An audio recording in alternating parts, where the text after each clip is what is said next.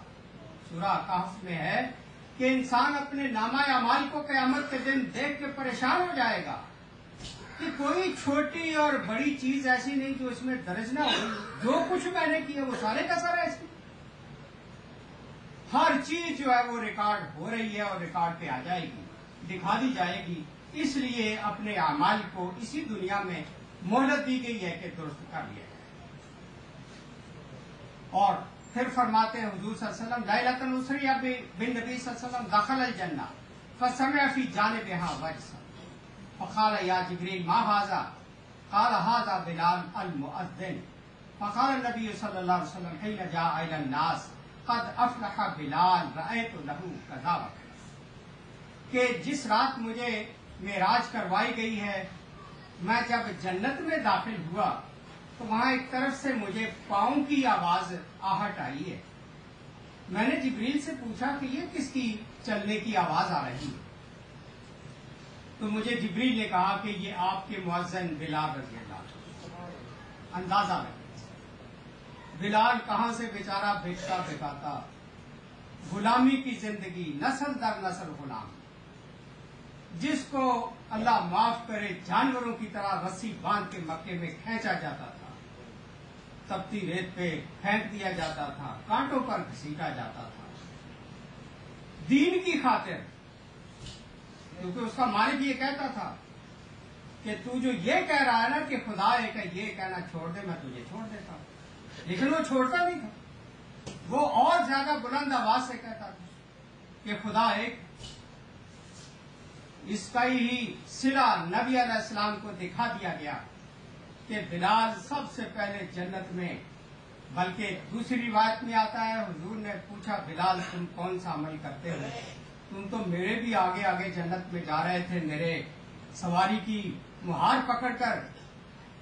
تو حضرت بلال فرماتے ہیں اللہ کے رسول میں تو آپ کا غلام ہوں, اور غلام ہمیشہ آگے لگام پکڑ کے ہی چلتے ہیں, آقا تو سواری پہ ہو.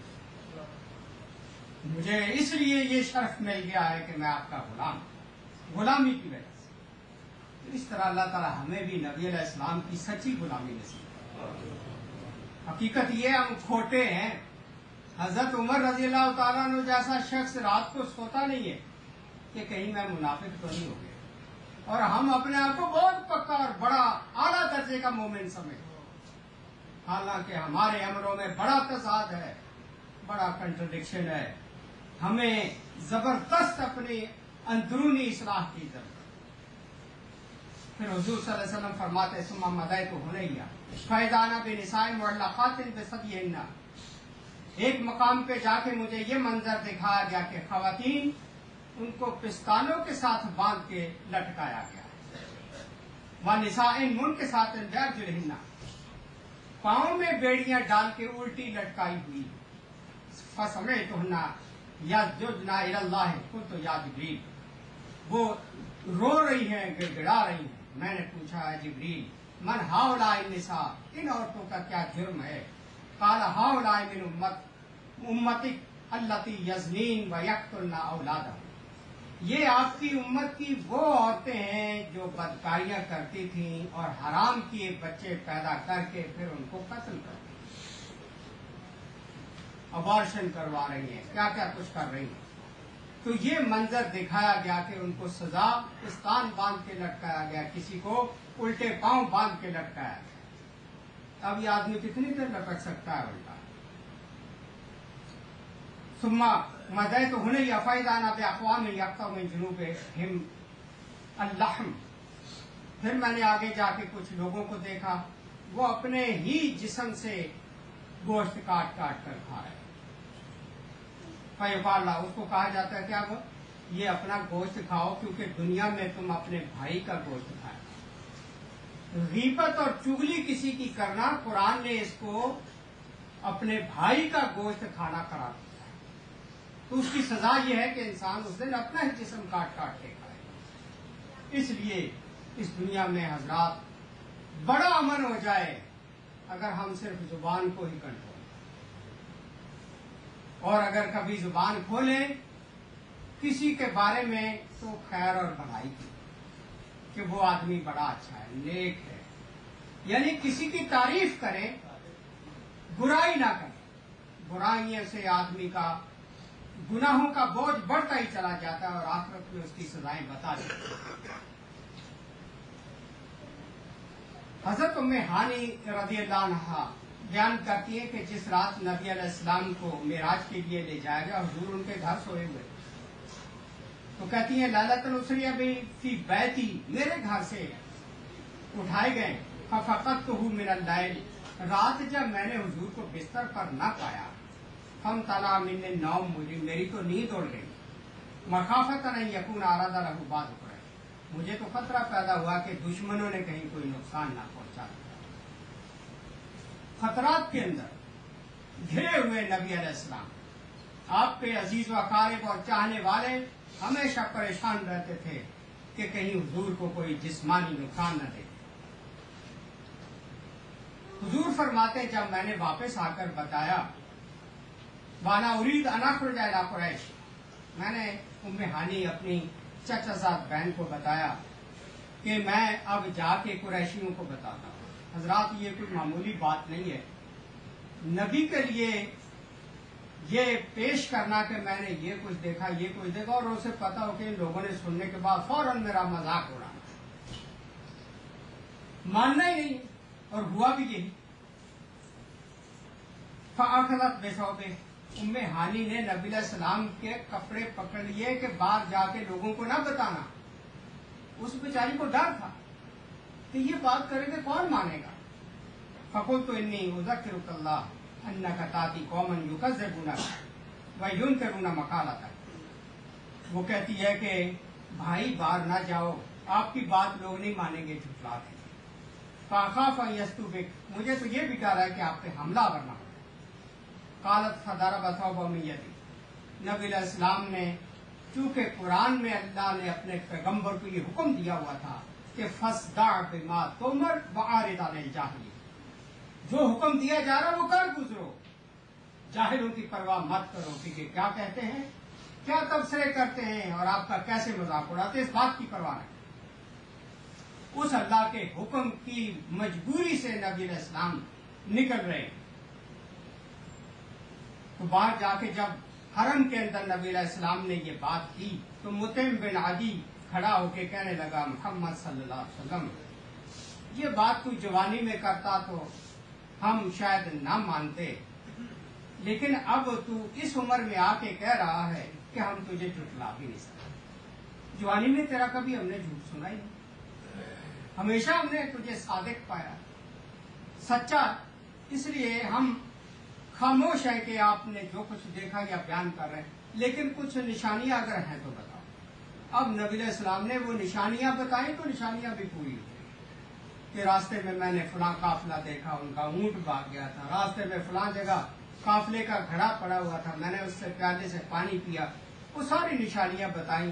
اب یہ لوگ مکے سے باہر شہر سے نکل کے بیٹھ گئے کہ وہ قافلے جو آئیں گے ان سے یہ نشانیاں پوچھیں گے کہ یہ واقعات پیش آئے۔ انہوں نے جب آ کے اس بات کی تصدیق کر دی کہ واقعی ہمارا اونٹ راستے میں گم ہو گیا تھا اور ہم اس کو دوڑتے پھرتے تھے ڈوبنے کے لیے، اور راستے میں واقعی ہمارا پانی کا پیالہ بھرا ہوا تھا، وہ خالی ملا تھا ہمیں، اس طرح کی چیزیں تو جن کے دلوں پہ مہر لگی ہوئی تھی مانا انہوں نے پھر دی۔ ختم اللہ علی قلوبہم، ان کے دلوں پہ مہر ہے، جتنی مرضی روشن نشانیاں ان کو بتا دی جائیں ان کی قسمت میں نہیں۔ پھر آپ سے ذکر کیا تھا میں نے کہ مسجد اقصی تک کے نبی علیہ السلام سے وہ نشانات پوچھنے کہ دروازے کتنے ہیں۔ حضور صلی اللہ علیہ وسلم فرماتے کچھ چیزیں تو مجھے یاد رہی لیکن سارا کچھ تو نہیں ایک نظر میں آدمی کو یاد رکھ۔ میں نے جب بتانا چاہا تو اللہ تعالیٰ نے پورا منظر میرے آ گیا، ایک ایک چیز میں دیکھ رہا تھا اور بتاتا تھا۔ اس لیے قرآن کہتا ہے وَمَا جَعَلْنَا الرُّؤْيَا الَّتِي أَرَيْنَاكَ إِلَّا فِتْنَةً لِلنَّاسِ، یہ جو ہم نے آپ کو معراج کا واقعہ کروایا ہے، راتوں رات سیر کروائی ہے، یہ ان کافروں کے لیے تو فتنہ بن گیا، پریشان ہے کہ یہ کیسے ممکن۔ لیکن یہ حقیقت ہے کہ یہ سب کچھ ہوا. آپ نے اپنی آنکھوں سے سب کچھ دیکھا. ورنہ اگر آپ کہتے کہ میں نے خواب میں یہ کچھ دیکھا ہے تو کون جھٹلاتا؟ وہ کہتے کہ خوابوں میں تو ہر کوئی بہت بہت چیزیں دیکھ سکتا. حقیقی آنکھوں سے دیکھا تھا، اس لیے ان کو پریشانی. اب آخر پر حضرات دو تین چیزیں ہم فکر آخرت کے حوالے سے غور کر لیں. نیک لوگ جن کے چرچے ہمارے لٹریچر میں اسلامی کتابوں میں موجود ہیں، پڑھتے ہیں، یقین مانیے ایمان تازہ ہوتا ہے. اللہ تعالیٰ ہمیں وہ شعور نصیب کر دے جو اسلاف ہمارے زندگی میں گزارے. محمد بن منقدر ایک بہت ہی نیک آدمی گزرے ہیں. بات عمر، وہ کہتے ہیں کہ میرا بھائی عمر، ہماری رات ایسی گزری، یعنی یوسلی بھائی میرا ساری رات نفل پڑتا رہا. وبت تو اغمض رجل امی، میری والدہ کا پاؤں جو تھا اس میں درد تھا، میں ساری رات اپنی ماں کا پاؤں دباتا رہا. وما احب الی ان لیلتی بلیلۃ. اب محمد بن منقدر جو شریعت کو جانتے تھے کہتے ہیں کہ میری وہ رات کتنی خوبصورت رات تھی کہ میرا بھائی تو اپنے نفلوں میں لگا رہا اور میں نے اپنی والدہ کی خدمت میں رات گزاری. ساری رات ماں کے پاؤں دباتا. یہ مطلوب ہے مومن سے کہ وہ اپنے ماں باپ کا اس قدر خادم ہو، ان کی خواہشات کا خیال رکھے، تبھی جا کے اللہ تعالیٰ ایسے لوگوں کو درجات عطا. نبی علیہ السلام کو 7 آسمانوں میں 8 پیغمبروں سے جو ملاقات کروائی گئی، یہ بھی ایک بڑی خوبصورت تشریح قاضی سلیمان منصور پوری رحمہ اللہ نے کی ہے کہ آخر انہی 8، حالانکہ پیغمبر تو لاکھ سے زیادہ دنیا میں گزرے، صرف 8 کا ذکر آیا ہے. واقعہ معراج، سب سے پہلے آسمان پر آدم علیہ السلام سے ملاقات ہوئی. تو آدم علیہ السلام سے ملاقات کروانے کا مطلب کیا تھا؟ کہ جس طرح آدم علیہ السلام اپنی ایک خطا کی بنیاد پر جنت سے نکالے گئے اور دنیا میں بھیجے گئے، اسی طرح نبی علیہ السلام پر بھی وہ ٹائم آنے والا تھا کہ جہاں آپ پیدا ہوئے تھے اس مکے سے وہ نکالے جائیں گے، آپ ہجرت کر کے مدینے جائیں گے. اس مناسبت سے آدم علیہ السلام کی آپ کے ساتھ ملاقات. دوسرا، یحییٰ اور عیسیٰ علیہ السلام کی دوسرے آسمان پر ملاقات ہوئی. وہ اس انداز میں کہ یہ دونوں پیغمبر عیسیٰ اور یحییٰ علیہ السلام یہ انتہا درجے کے زاہد پرہیزگار، یعنی عیسیٰ علیہ السلام کے بارے میں تو یہ بات ہے کہ ان کا زمین پہ گھاڑی کوئی نہیں تھا، درخت کے نیچے سو لیا، کہیں اور کسی ٹیلے پہ سو لیا، گھاڑی نہیں بنا. اتنے زاہد. تو ان کی ملاقات نبی علیہ السلام سے اسی حوالے سے ہوئی کہ جس طرح عیسیٰ علیہ السلام اور یحییٰ علیہ السلام دنیا سے بے رغبت ہے، یہ آخری پیغمبر ان سے بھی بڑھ کر دنیا سے بے رغبت.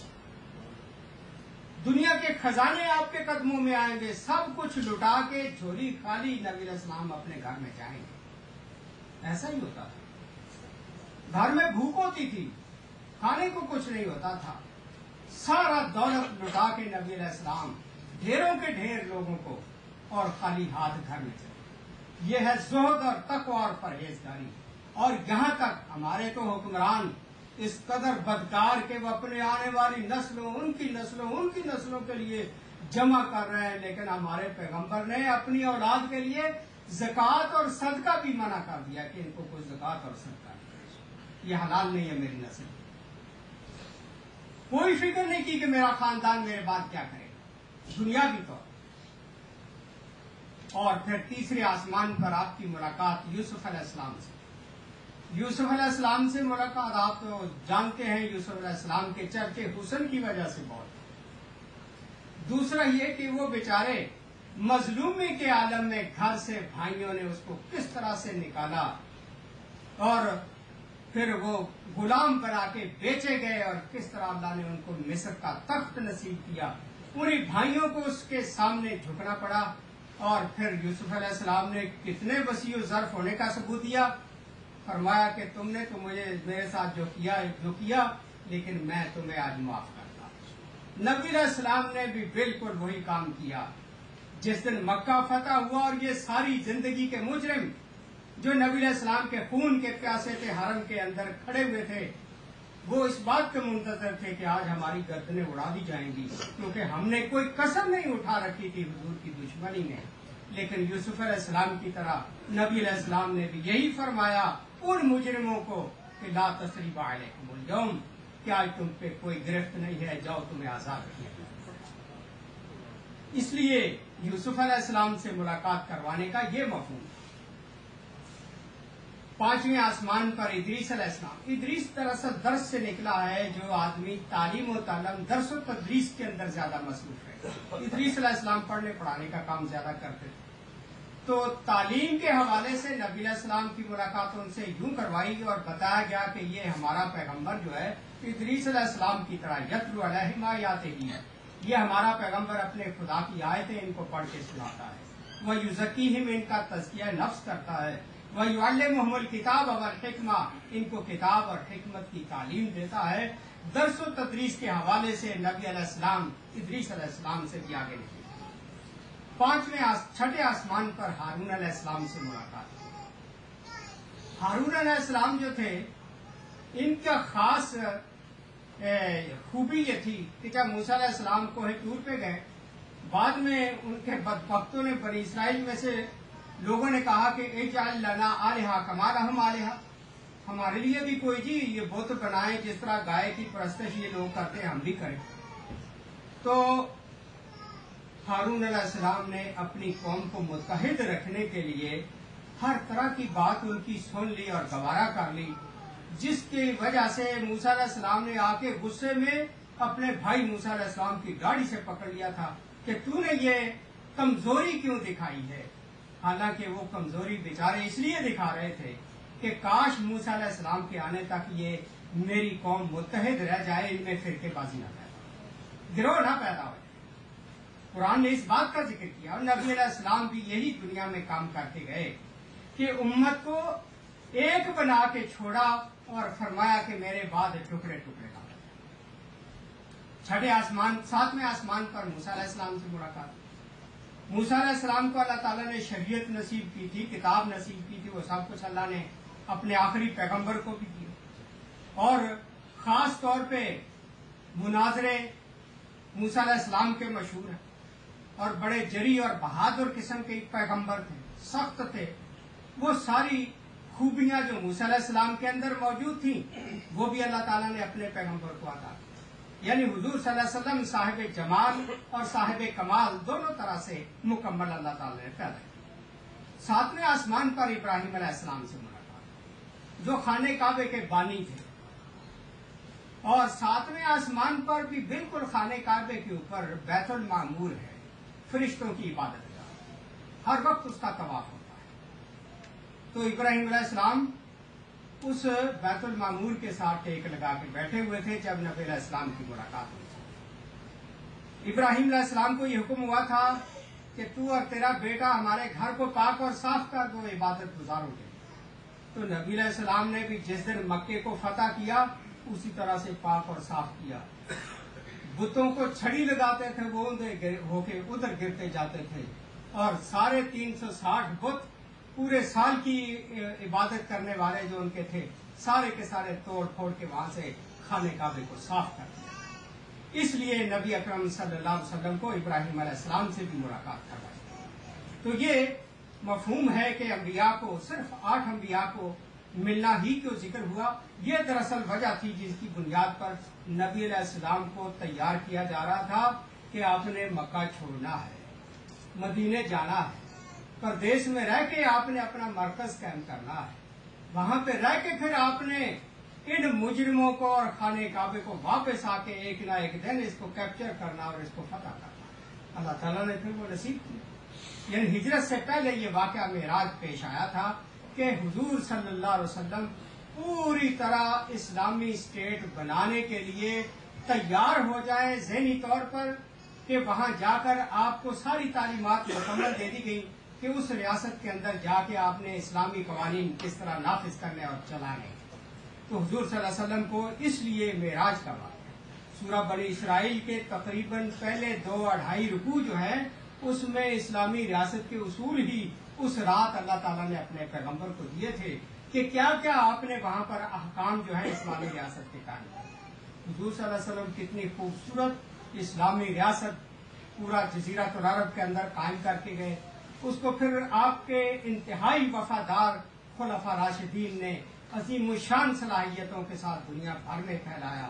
لیکن اس کے بعد تھوڑا ہی عرصہ گزرا کہ جس کیسریت اور کسرائیت کو نبی علیہ السلام نے توڑا تھا دوبارہ مسلمان پھر اسی طرح دنیاوی بادشاہوں کی طرح تخت بچھا کے بیٹھ گئے اور خلافت راشدہ کا بیڑا غرق کر گیا. مسلمانوں کا اصل مطمع نظر زندگی کا یہی ہونا چاہیے کہ جس طرح نبی علیہ السلام نے ایک نظام زندگی دنیا میں قائم کیا تھا اسی طرح سے ہمیں بھی اس دنیا میں دین کو اسلام کو غالب کرنے کی کوشش اور محنت کرنی چاہیے.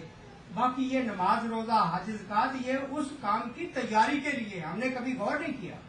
نمازیں اگر باجماعت ادا کی جا رہی ہیں تو اس لیے کہ تمہاری زندگی میں ایک ڈسپلن آ جائے اور تمہارا پوری دنیا میں ایک امام ہو ایک خلیفہ ہو اس کے حکم پر تم سب چلنے والے ہو.